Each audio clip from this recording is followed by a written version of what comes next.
Halo teman-teman, selamat datang di channel Chess Legend Arena. Silakan pesan secangkir kopi, dan kita akan mendalami trik-trik baru di sini. Dalam beberapa pengalaman saya, saat ketika saya membuka varian-varian yang terbengkalai, terkadang lawan saya gelisah, dan ceroboh karena varian tersebut jarang dia lihat. Namun karena hasil kerja keras, saya selalu mempelajari hal-hal yang berbeda, yang membuat lawan saya kewalahan. Tentu pengalaman ini, saya akan bagikan kepada kalian semua, mana tahu suatu hari nanti kita bisa bertemu. Lalu tergoda ingin menantang saya, secara terbuka saya siap menerimanya. Lokasi keberadaan saya sekitar Pulau Sumatera, saya tunggu pesan kalian jika berminat. Baik, salah satu sebagai contoh, saat kita bermain pion E4, dan lawan respon dengan pertahanan Sisilia. Sudah tidak asing lagi, jika kita menjawab kuda F3, dengan tujuan ke depan dorong pion D4. Atau langsung pion maju ke D4, Mora Gambit, baik itu bidak C3, varian Alapin. Mereka yang sudah mengenal catur, pasti sudah memahami langkah selanjutnya, dan minim bagi mereka untuk melakukan langkah blunder. Di sini saya rekomendasikan jawaban pion F4, varian Sisilia McDonnell Attack. Emang terlihat sederhana, namun jika lawan Anda tidak paham variabel ini, bisa dibilang dia akan dipermalukan. Kuncinya di sini, bermain sebagai warna kulit hitam, sebaliknya harus membuka jalur D ke depan, seperti bidak ke D5. Ada beberapa pilihan di sini dari warna kulit hitam. Pertama kita periksa jawaban sederhana kuda C6, menempuh perjalanan seperti biasa, kontrol kotak D4. Kita kembangkan kuda F3. Sampai pada titik ini, ada beberapa kemungkinan respon hitam. Pertama kita periksa jawaban sederhana kuda F6. Kita main pion E5. Terlihat sederhana, namun setelah hitam gerakan kuda ke D5, selain hindari ancaman tempo menekan bidak F4. Disinilah titik letaknya, di mana pemain tersesat di hutan rimbun. Setelah saya mainkan gajah C4, kenapa saya berani ambil keputusan ini? Simak video berikut. Di mana langkah terbaik di sini yang disarankan komputer pion E6, namun langkah ini tidak ditemukan oleh lawan saya. Mungkin berpikir, jika dia memilih itu maka setelah saya lanjut pertukaran gajah dengan kuda, dia memiliki formasi struktur pion double. Lawan saya pada saat itu, memutuskan tangkap bidak F4, mungkin pikirannya di mana ada ancaman kembali pada bidak G2. Jika kalaupun, warna kulit putih berpikir rokade, tempo kontrol pion G2, maka dengan aman dia mundurkan kudanya ke G6. Namun, dia salah sasaran. Tidak sejalan dengan pikiran dia, saya justru main pion D4, mengabaikan ancaman justru mengancam posisi kuda. Setelah itu dia lanjutkan makan pion tempo skak, melihat wajah dia pada saat itu sedikit tersenyum, karena jebakan ini sudah saya pelajari bahkan dan belum ada yang menerapkan. Saya lanjutkan Raja F2, incar posisi kuda, permasalahannya sekarang kuda dia terjebak di Pulau Jawa Tengah. Karena apabila dia main kuda H4, cukup saya makan, dan saya unggul satu kuda, dan kalah biji pion, dalam permainan terbuka hampir tidak mungkin dia bisa menang. Lawan saya juga tidak sebodoh itu, dia juga pemain tingkat provinsi, saya mungkin tidak sebutkan namanya, untuk menjaga harga diri mereka, sebagai pemain atlet, namun, marganya masih saya ingat, kalau gak salah yaitu Marpaung. Namun, saya secara tidak sengaja jumpa di warung kopi, ditemukan oleh salah satu teman saya, kalau ada lawan pemain kuat, dia siap bertempur sampai habis-habisan, lumayan cukup untuk beli kopi. Sehingga bisa melihat sampai di ujung permainan, dia mencoba pertahankan keunggulan dengan bidak D5, dengan tujuan berkesempatan gajah support kuda. Setelah saya hindari ancaman ke B5, segera dia main gajah H3, melindungi kudanya. Bisa kita lihat rencana dia selanjutnya, membawa menteri ke kotak D2, jika saya ambil keputusan raja ke G3. Namun, karena varian ini sudah sering saya pelajari, sehingga saya kebal dari segala kemungkinan yang tidak bisa dilihat oleh lawan saya, bahwa ada titik kelemahan di F7. Saya gunakan rumus itu dengan main kuda G5, seolah-olah mengancam gajah terang, setelah dia main menteri D2, support gajah.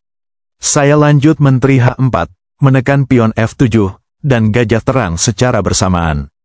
Pada akhirnya dia sudah lelah memikirkan semua hal ini, sehingga dia memutuskan bidak G6, maka saya lanjut tangkap gajah, maka dia memutuskan pertukaran menteri. Setelah dia hindari ancaman kuda, saya menyederhanakan permainan dengan pertukaran gajah dengan kuda, lalu saya tangkap pion. Permainan kami masih berlanjut pada saat itu, namun pada langkah 38, di situ dia memutuskan menyerah. Karena hampir tidak mungkin dia bisa menang, kalau dari awal saya sudah menang satu kuda. Varian ini perlu Anda pelajari untuk menciptakan momen baru. Saya sendiri sudah uji dalam beberapa permainan, lebih sering berhasil karena lawan cenderung tidak memahami di mana bagian-bagian penting. Nah, sekarang biar kita analisis. Selain jawaban pion G6, dari warna kulit hitam, seperti Ratu F5 skak, selain itu juga bisa kontrol pion lemah di F7. Cukup kita main Raja G3, di mana langkah selanjutnya juga salah satu perwira warna hitam akan jatuh. Mungkin saudara sudah mengerti untuk langkah selanjutnya. No way. Mari kita tarik sedikit ke belakang. Kalaupun seandainya di sini warna kulit hitam tidak tergoda makan pion di G2, ingin mencari aman seperti kuda mundur ke G6, ini justru langkah blunder kawan. Justru langkah ini yang saya tunggu-tunggu, karena saya akan kembali masuk pada titik lemah di F7, dengan kuda G5, ciptakan badai besar. Walaupun ada untuk sementara ini bidak E6, saya rokade tempo membidik kembali pion lemah. Sekarang warna hitam tidak memiliki pilihan terkecuali main pion. Lalu kita main Ratu H4, seolah-olah abaikan warna kulit hitam tangkap kuda. Langkah taktikal, gajah manuver politik ke D3. Jika gajah naik ke E7, kita lanjut makan kuda dengan ratu. Setelah hitam tangkap kembali, ditutup gajah tangkap pion dan warna kulit hitam sampai jumpa di dunia akhirat. Namun varian ini tidak dipilih oleh lawan saya pada saat itu. Mungkin dia tahu kalau ada rencana licik di sana. Walaupun dia tidak memilih varian ini, seperti yang sebelumnya, dia juga terkena sendok aspal beton. No way. Kalau kita riset kembali warna kulit hitam memilih kuda manuver support kuda di G6, kita cukup tangkap pion. Sampai pada titik ini, hampir bisa dibilang sudah tidak ada langkah yang terbaik bagi hitam, agar bisa bertahan hidup dari serangan ini. Semisalnya jika bidak B6, kita lanjut pukul kuda skak, terpaksa pion pukul, dan kita ambil benteng. Jangankan saya keunggulan seperti ini, bahkan untuk pemain kelas ikan teri pun, sudah bisa menyelesaikan tugas ini. No way. Kalaupun ada langkah terbaik dari hitam di posisi ini, itu juga tidak akan membuahkan hasil. Semisalnya menteri hitam ke B6, memberi ruang bagi raja, menekan pion B2, dan juga menekan bidak D4. Kita cukup kembangkan kuda. Dapat kita lihat bahwa 4 perwira hitam tidak aktif, bahkan kedua benteng dia tidak bisa keluar dari sarang harimau. Semisalnya hitam tangkap bidak, cukup kita kuda C4, ancaman ke kotak D6, simple namun tidak ada obatnya. Semisalnya langkah percuma ratu hitam gerak, tetap kuda D6 skak, maka setelah terjadi serangkaian langkah ke depan. Keunggulan kualitas seperti ini sudah tidak bisa lagi dibendung, apalagi posisi raja hitam, sudah calon-calon dievakuasi ke rumah sakit jiwa. No way.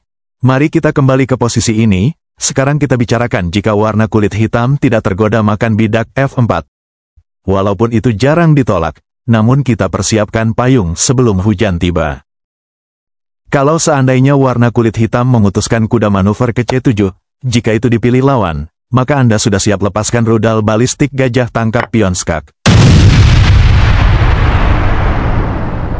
Terpaksa hitam tangkap gajah, lalu kita main kuda G5 kembali skak. Setelah raja mundur ke E8, merasa posisi sudah aman. Namun kita masih punya satu langkah tenang tapi mematikan yaitu pion F5. Dua bidak ini akan menjadi sebuah ganjalan penyakit full burung bagi warna kulit hitam. Jika hitam terburu-buru main bidak usir kuda, kita masuk pada tahap eksekusi ratu skakmat, dan kembali warna kulit hitam selamat jalan di dunia akhirat. Nah, mungkin untuk jawaban itu jarang terjadi hanya untuk pemain kelas ikan mujair. Langkah yang kemungkinan bisa terjadi dari warna kulit hitam, yaitu tangkap bidak E5, tujuan sangat tajam, bisa kontrol kotak G6, ketika kita membawa ratu ke sana. Namun, perang dunia akan semakin panas, setelah kita tetap ratu H5 skak, langkah terpaksa blok dengan pion. Kita tangkap pion ancaman skakmat, wajib ditangkap oleh hitam, lalu kita amankan posisi raja kesempatan membawa kuda ke F7. Dapat kita lihat sekarang kawan, kalau posisi ratu hitam, terkunci dengan perwira dia sendiri. Hanya ada satu langkah terbaik di sini agar hitam bisa bertahan dari serangan, dan menurut saya sulit untuk ditemukan. Jika Anda bisa melihatnya, tulis komentar Anda di bawah, berarti sudah bisa menghadapi saya. Karena jika warna hitam memilih jawaban sederhana seperti bidak D6, maka jawaban kuda ke F7, counter attack. Terpaksa ratu gerak, maka cukup kita tangkap benteng, sementara kuda dia juga telah terpaku oleh ratu di H5. No way, kita tarik selangkah ke belakang, justru blunder jika warna hitam main benteng G8, maka setelah kuda F7, langkah selanjutnya menteri hitam akan kiamat. No way, yang ketiga jika warna hitam main bidak E6, cukup kita tangkap bidak H7, juga langkah selanjutnya warna kulit hitam akan dieksekusi mati di Mahkamah Konstitusi. Oleh karena itu, bagi teman-teman yang dapat melihat pada titik ini opsi terbaik, berarti Anda sudah memiliki bakat yang luar biasa. Oleh karena itu, bagi teman-teman yang dapat melihat pada titik ini opsi terbaik, berarti Anda sudah memiliki bakat yang luar biasa. Oleh karena itu sekian dan terima kasih, saya ucapkan mohon maaf, jika ada kata-kata yang kurang berkenan, atau yang menggores hati saudara secara tidak sengaja, maka dari situ saya ucapkan mohon maaf. Salam hormat kami dari Perguruan Tinggi Chess Legends Arena.